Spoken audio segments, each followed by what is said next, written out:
menjadi seorang koruptor sebagai pertanggungjawaban moral. Saya mau minta klarifikasi, ini tanggung jawab siapa? Bapak malu nggak sih? Apakah saya dengar permintaan maaf yang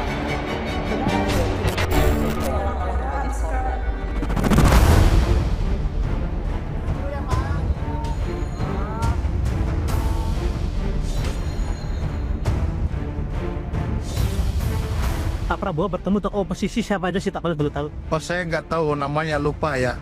Tapi ya pasti tokoh-tokoh nasional itu sudah menyatakan bahwa betulnya tidak ada oposisi. Ini masalah komunikasi. Tentang komunikasi itu sudah terjalin. Yang saya tahu bahwa tokoh-tokoh itu mengatakan bahwa sekarang waktunya kedaulatan rakyat kembali.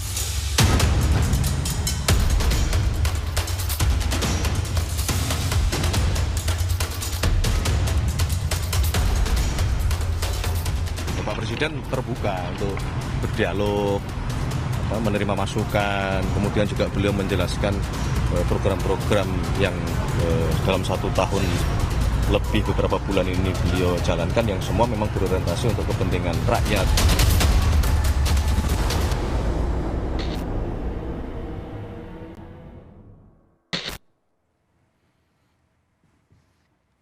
Selamat malam, saya Rosiana Silalahi. Anda menyaksikan program Rosi. Akhir Januari, tepatnya Jumat 30 Januari, Presiden Prabowo Subianto melakukan pertemuan tertutup dengan tokoh-tokoh yang dianggap kritis pada pemerintah. Apa sebenarnya motif dan tujuan dari pertemuan ini? Malam ini saya mengundang salah satu tokoh oposisi yang bertemu dengan Presiden Prabowo Subianto. Ia adalah seorang yang sebenarnya pernah berada dalam pemerintahan. Sekretaris Kementerian BUMN periode 2005-2010, Bapak Said Didu. Pak Said, terima kasih. Selamat malam sudah di Rosi. Terima kasih juga. Setelah ketemu Pak Presiden, langsung nggak ada kabarnya, tidak bisa dihubungi, katanya pulang kampung. Ini pulang kampung mau refleksi untuk mengubah pandangan politik atau apa nih? Saya biasa kalau saya ingin menunggu reaksi publik seperti apa sebenarnya atas pertemuan ini, karena ini kan Pak Prabowo sepertinya baru pertama kali membuka pintu untuk ketemu dengan orang yang mengkritisi pemerintahan selama ini. Nah, saya biarkan sampai 10 hari saya menghilang. Memang pulang kampung? Pulang kampung. Dan saya dihubungi untuk kembali. Dan saya bilang, enggak, nanti saya ingin menikmati kampung saya dulu. Itu, nah akhirnya baru saya muncul untuk membicarakan dengan Mbak Rosi nanti apa yang terjadi sebenarnya, apa di belakang itu semua. Kenapa saya ingin dengar dan saya rasa penonton Rosi Kompas TV juga ingin mendengar cerita dari Pak Said Didu. Karena Pak Said Didu belum, di antara para tokoh itu ya termasuk yang belum menceritakan apa isi pertemuan. Dan rasanya penting sekali untuk mengetahui asal muasal pertemuan Presiden dengan Pak Said Didu dan tokoh lainnya. Karena setelah itu beruntun tuh. Habis itu dengan para mantan Menlu, para tokoh agama ulama soal posisi Indonesia di Board of Peace, soal Israel dan Palestina, lalu kemudian juga ada Apindo dan ada pengusaha-pengusaha besar lainnya. Jadi seolah pertemuan Presiden dan Pak Said Didu dan para tokoh lainnya seperti membuka jalur komunikasi mereka dengan Pak Prabowo. Saya mau tanya pertanyaan awal Pak Said Didu, apa asal muasal bisa bertemu dengan Presiden Prabowo? Asal muasalnya sebenarnya begini, saya agak capek juga berjuang nih, tapi kok bangsaku semakin hari semakin terpuruk dalam segala hal. Demokrasi, kemiskinan, korupsi, ketimpangan semua terpuruk. Dan kita hanya mendaur ulang terus itu terjadi, sehingga terpikir oleh saya, ini ada yang salah ini, bangsa ini. Nah, sehingga muncul keinginan saya mengumpulkan seluruh komponen di rumah saya yang saya istilahkan dialog Konro, Barongko, dan Duren itu. Di rumahnya Pak Said Didu? Di rumah saya. Sebelum bertemu dengan Presiden Prabowo? Itu tanggal 27. Nah, saya mengumpulkan 4 komponen yang saya istilahkan. Orang dalam, ya ini saya undang Burhanuddin Abdullah, Laude Kamaluddin. Yang selama ini memang menjadi think tanknya Pak Prabowo. Orang yang sanggap di pavilion, belum dalam tapi bekas luar masuk, sudah berhubungan terus. Di teras lah ya kira-kira ya. Yang ketiga, orang luar yang masih punya harapan ke Prabowo. Yang keempat, orang luar yang sudah tidak punya harapan. berkumpul di rumah saya bilang kita harus Jadi 4 simpul tokoh ini banyak, tapi mereka mau merepresentasikan itu. Merepresentasi. Orang dalamnya Pak Prabowo, orang yang masih di teras, orang yang di luar masih punya harapan, Betul. dan orang yang sudah tidak punya harapan pada Pak Prabowo. Oke. Nah, saya biarkan yang bicara, tapi sepertinya ada orang yang memainkan sehingga tanggal 25, ini kan acara 27. 25 itu saya udah dihubungi orang, mau bisa nggak dihentikan? Karena dianggap ada yang menyamakan ini kayak petisi 50 gitu. Oh. Nah, Mau upaya makar. mau makar. Nah, saya bilang, saya ini kan lihat aja nanti. Ini siaran langsung kok, siaran aja. Nah, terus tanggal 26 itu makin tekanan makin tinggi. Ya, tapi jiwa petarung saya tetap jalan. Aku harus tunjukkan bahwa Said Didu bukanlah orang seperti yang diduga oleh mereka. Nah, akhirnya orang yang awalnya merancang dengan saya mengundurkan diri juga. Dia nggak mau datang. Nah, Dan Bapak melihat itu ada koneksinya, ada keterkaitannya antara larangan untuk membuat acara itu di rumah Pak Said Didu dan ada yang mundur dari acara itu. Nah, yang menarik, yang awalnya nggak mau datang, tahu-tahu datang, itu orang dalam. Nah, setelah saya telusuri, orang ini datang, saya tanya, kenapa lu datang? Aku disuruh dari dalam untuk mengikuti apa acara ini. Oke. Nah, berjalan lah Mbak Rosina. Terus orang yang diutus ini, dia bilang kasih tahu saya jam 3 sudah melapor ke dalam. Karena kesimpulan kita saat itu hanya menyatakan bahwa sebenarnya perusak bangsa ini karena kedaulatan sudah diambil. Yang lain tuh hanya dayang-dayang pelaksana berbangsa dan bernegara. Presiden pun ditentukan oleh yang sudah mengambil kedaulatan, yaitu oligarki. Semua sudah diambil. Jadi kedaulatan politik, hukum, ekonomi, sumber daya alam dan wilayah sudah terambil. Nah, sehingga kita menyimpulkan ini kalau kita terus diadu mereka dengan dukung-mendukung, bangsa ini akan hancur. Oke, sebentar supaya penonton Rosi bisa tahu relevansinya. Jadi Pak Said Didu membuat satu acara yang dicurigai atau ditengarai bisa menjadi upaya makar. Sehingga bahkan salah satu inisiasi acara itu mengundurkan diri. Dan kemudian ada semacam orang dalam yang datang ke acara dan melihat sendiri isi acara itu. Dan ternyata bisa dibilang sama sekali jauh dari upaya makar. Apakah karena acara ini yang kemudian tidak ditandai sebagai upaya makar, makanya Pak Said Didu jadi bertemu presiden?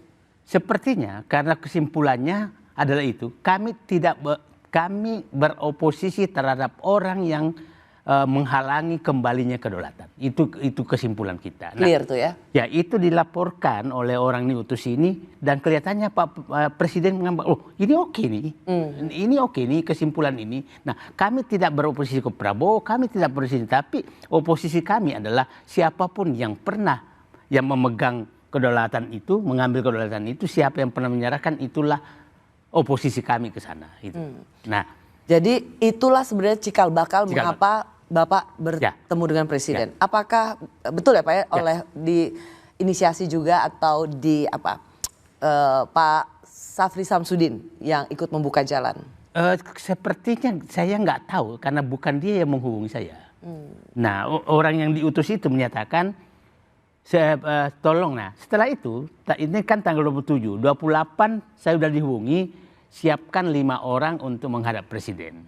Oke. Untuk tanggal Jadi 30. Pak Said Didu diminta untuk menyiapkan 5 orang. Oke. Untuk tanggal 31 awalnya di Hambalang. Tahu-tahu dimajukan. Nah, saya bilang begini, jangan saya menyiapkan. Jadi saya kirim puluhan nama. Yang hadir semua saya pilih, silakan dipilih. Siapa yang dipilih oleh istana, nah akhirnya terpilihlah 5 orang itu kan dengan saya. Nah itu, jadi yang memilih adalah mereka, gitu. Mereka yang memilih. Itu kejadiannya sebenarnya. Jadi sebenarnya mungkin Pak Presiden menyatakan, loh, teman seperjuangan saya ada di luar, yang selama ini mungkin dihalangi seakan-akan musuh, padahal agenda kita kebetulan sama.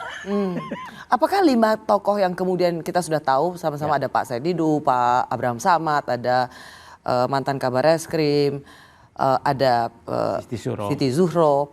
Nah, apakah ini representasi keahlian atau menurut Bapak ini representasi mereka, suara-suara kritis mereka? Saya tidak tahu kriterianya karena seperti umpamanya Ferry Amsari kan hadir juga. Semua nama yang itu saya dapat Pak Ferry Amsari nggak hadir dong? hadir. Ferry Amsari? Nggak di tempat saya, di rumah saya. Oh oke. Jadi semua yang hadir itu saya kirim nama. Oke, semua yang hadir yang Bapak undang Ya. yang tadi dicurigai Ya. sebagai upaya makar itu, Bapak kasih listnya ke Kasih. Presiden Ya. atau ke utusan Ke Presiden. utusan. Silahkan dipilih Silakan oleh dipilih. Istana. Nah, dipilihlah 5 itu. Jadi saya nggak tahu apa kriteria digunakan untuk memilih.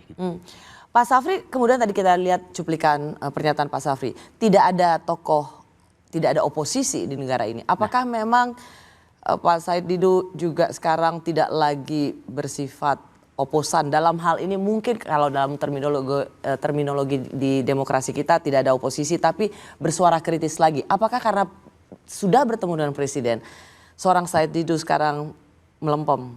Saya tidak punya bakat diam kalau melihat sesuatu. Saya tidak, pasti saya akan teriak. Saya akan teriak. Lihat setelah itu kan saya masih teriak bagaimana transmigrasi di gua diambil tanahnya. Saya tidak akan, dan di dialog itu perlu kami gambarkan, Mbak Rusi, itu menurut saya kan begini. Ada Kalau gitu gini, apa kritik terbesar atau misalnya masukan lah yang paling keras yang Bapak sampaikan pada Presiden dan Bapak melihat Presiden menerimanya dengan sangat terbuka? Saya melihat begini, Presiden sangat menghargai saat itu karena dia sendiri yang mempresentasikan. Padahal dia memperkenalkan stafnya yang kita kenal dekat itu Menlu, Mensekap, dan ada 10. Dan menyampaikan ini ordal saya di samping meja gitu kan. Nah setelah itu dia presentasi 1 jam. Dan di presentasi itu karena begini, ada beberapa pertanyaan yang saya harus tahu Pak Presiden Prabowo ini. Apakah Pak Presiden Prabowo ini memang keberlanjutan Jokowi? Apakah Pak Presiden Prabowo ini masih di bawah bayang-bayang Jokowi? Itu kan harus, apakah Presiden Prabowo ini sebenarnya masih betul hanya omon-omon, tidak berani ngambil keputusan? Itu kan yang tertanam di ini saya dari dialog itu. Nah, apakah Pak Prabowo ini memang dengan pasangannya Capres ini memang itu pasangan yang sesuai dengan keinginan atau ada sesuatu? Itu di kepala saya. Dan apakah Prabowo ini memang masih bisa diharapkan untuk memberantas korupsi dan mengambil kedaulatan oligarki? Itu yang tertanam. Dan malam itu terjawab semua. Terjawab. Semua itu terjawab. Nah, jadi semua pertanyaan Bapak tentang suatu hal yang sebenarnya saat menjadi juga banyak pertanyaan orang, apakah itu dijawab langsung oleh karena pertanyaan Pak Said Didu atau dari penjelasannya Pak Prabowo? Dari penjelasan, karena begini, saya tidak bisa menanya itu karena pasti ini politik. Tapi saya menangkap, saya kasih contoh begini, Bapak Presiden sekarang itu dari 7 presiden sebelumnya baru kali ini ada presiden yang berani menyinggung oligarki. Baru kali ini. Dan dengan Bapak menyinggung itu bagaikan itu Bapak sudah masuk musuh akan bangkit semua. Dan saya bilang, Bapak sudah sampai di titik to kill or to be killed. Bapak membunuh atau dibunuh. Dan Bapak, mohon maaf, waktu Bapak tidak lama loh Pak, tidak panjang. Dan Bapak saya menganggap Bapak masih lambat untuk mengambil. Nah saya agak keras gitu. Nah saya tunggu beliau ini, dia nggak biasa aja. Nah akhirnya dia menjelaskan semua, ini begini, intinya begini. Kan pada saat presentasi dia sebutkan nama. Inilah perampok negara, perampoknya sekian, caranya menyimpannya begini. Sampai dia menyatakan, bayangkan under invoice saja oleh orang-orang ini, itu 1,2 triliun dolar. 1,2 triliun dolar, artinya 20.000 triliun selama 30 tahun. Dan dia bilang, ini orang-orangnya ini aja yang melakukan itu. Nah, terus dia jelaskan lagi, ini kita harus kasih pelajaran, ini nggak bisa, harus dihentikan orang ini beli begini. Nah, oke, artinya saya masih percaya bahwa dia tidak omon-omon nih. Nah, setelah itu sebut nama itu ya Pak ya? Sebut nama. Dan menariknya Bu Rosi, jadi agar Pak Bi paham, nama-nama yang disebutkan itu tidak jauh beda dengan nama yang sering saya sebutkan. Secara terbuka? Secara terbuka. Jadi ya itu nama-namanya dan begini. Oke. Kalau begitu begini, saya jadi penasaran. Apakah nama-nama yang disebutkan Presiden ketika bertemu dengan Anda Pak Said Didu adalah juga nama-nama yang bertemu di 2 malam lalu. Kami kembali sesaat lagi.